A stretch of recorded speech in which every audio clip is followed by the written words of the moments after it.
Job chapter 15. Then Eliphaz the Temanite replied, would a wise person answer with empty notions, or fill their belly with the hot east wind? Would they argue with useless words, with speeches that have no value? But you even undermine piety and hinder devotion to God. Your sin prompts your mouth. You adopt the tongue of the crafty. Your own mouth condemns you, not mine. Your own lips testify against you. Are you the first man ever born? Were you brought forth before the hills?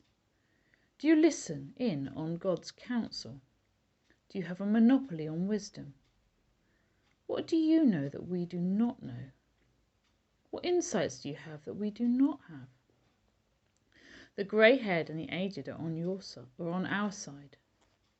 The grey-haired and the aged are on our side, men even older than your father. Are God's consolations not enough for you?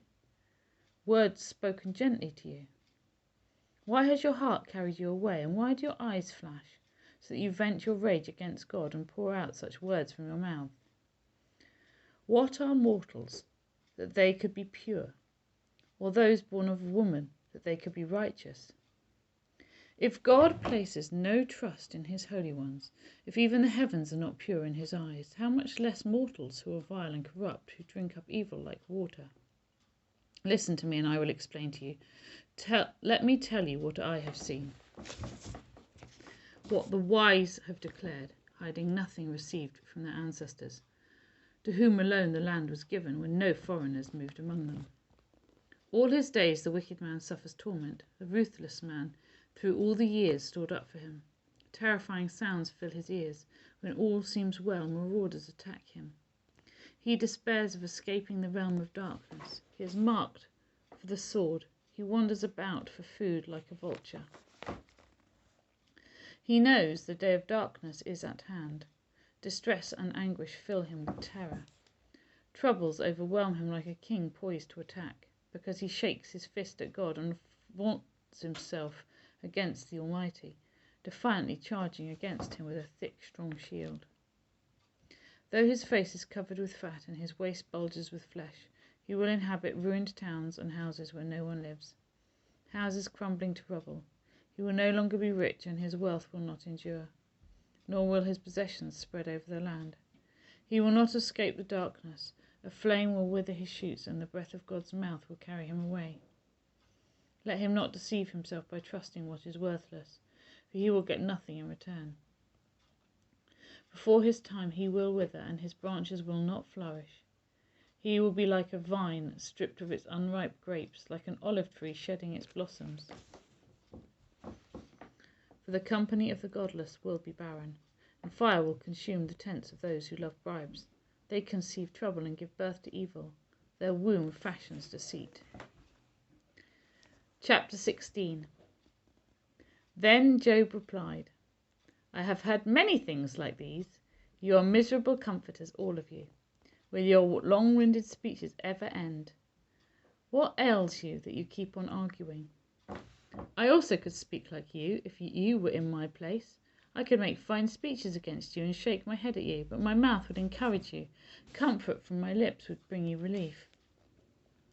Yet if I speak, my pain is not relieved, and if I refrain, it does not go away. Surely, God, you have worn me out. You have devastated my entire household. You have shriveled me up, and it has become a witness. My gauntness rises up and testifies against me. God assails me and tears me in his anger and gnashes his teeth at me.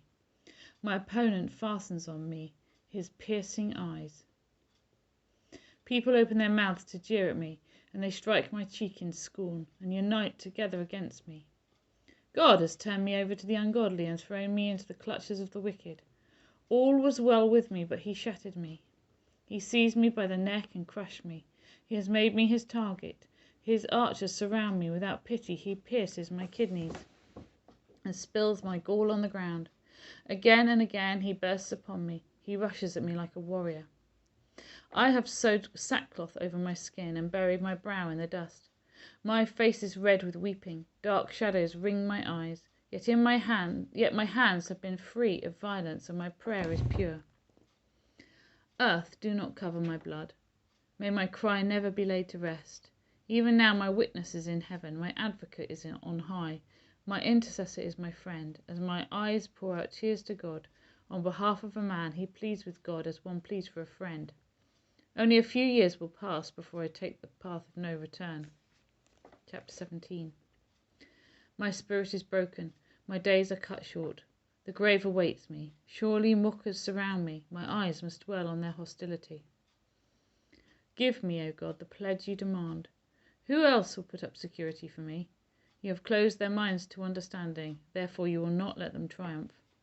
If anyone denounces their friends for reward, the eyes of their children will fail. God has made me a byword to everyone, a man in whose face people spit. My eyes have grown dim with grief. My whole frame is but a shadow. The upright are appalled at this. The innocent are aroused against the ungodly.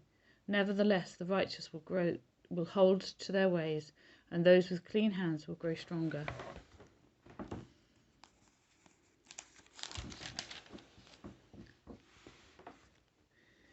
But come on, all of you, try again.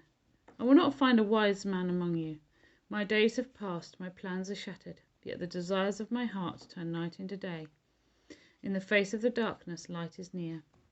If the only home I hope for is the grave, if I spread out my bed in the realm of darkness, if I say to corruption, you are my father, and to the worm, my mother, or my sister, where then is my hope? Who can see any hope for me? Will it go down to the gates of death? Will we descend together into the dust? Revelation chapter 14. Then I looked, and there before me was the Lamb standing on Mount Zion, and with him 144,000 who had his name and his Father's name written on their foreheads. And I heard a sound from heaven like the roar of rushing waters and like a loud peal of thunder. The sound I heard was like that of harpists playing their harps, and they sang a new song before the throne and before the four living creatures and the elders. No one could learn the song except the 144,000 who had been redeemed from the earth. These are those who did not defile themselves with women, for they remained virgins. They follow the Lamb wherever he goes. They were purchased from among mankind and offered as firstfruits to God and the Lamb. No lie was found in their mouths. They are blameless. Then I saw another angel flying in midair, and he had the eternal gospel to proclaim to those who live on the earth, to every nation, tribe, language, and people. He said in a loud voice, "Fear God and give him glory, because the hour of his judgment has come. Worship him who made the heavens, the earth, the sea, and the spring of water." A second angel followed and said, "Fallen, fallen is Babylon the Great, which made all the nations drink the maddening wine of her adulteries." A third angel followed them and said in a loud voice, "If anyone worships the beast and its image, and it receives its mark on their forehead or on their hand, they too will drink the wine of God's fury, which has been poured full strength into the cup of his wrath. They will be tormented with burning sulphur in the presence of the holy angels and of the Lamb, and the smoke of their torment will rise for ever and ever.